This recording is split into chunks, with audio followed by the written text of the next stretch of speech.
के गोरिया तो हर रूप सलोना मन मोह लेवे तो हर खिलौना हो।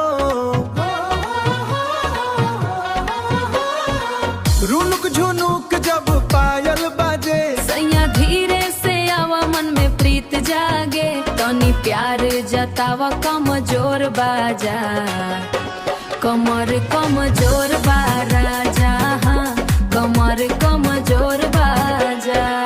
नया नया ई गवनवा के दिन बा पिया तोरे बिन हर पल गिन गिन बा।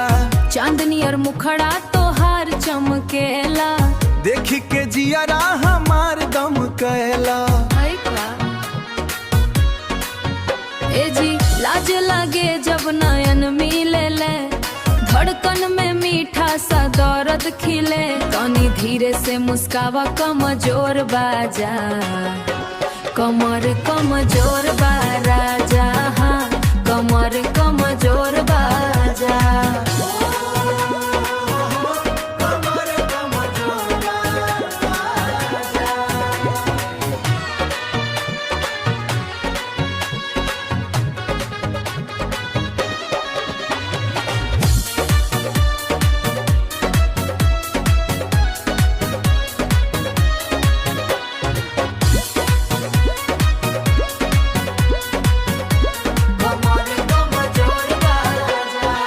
सावन के बदरा जैसे लहराई तैसे ही तोहारा चल लहराई। काहे खाती ऐसा ठिठोली तू ठाने हमरा के काहे तू ऐसे सताने। मनवा में प्यार के दीप जलावे दो संग संग जीवन के गीत गवावे दो काहे जियरा में उमंग ही जगेला जब तो हर साथ मोहे नीक लागेला तनी धीरे हंसावा कमजोर बा राजा हाँ कमर कमजोर बाजा।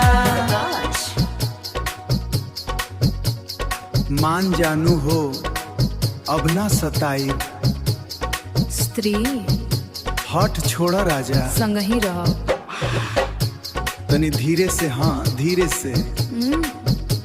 कमर कमजोर बा राजा हाँ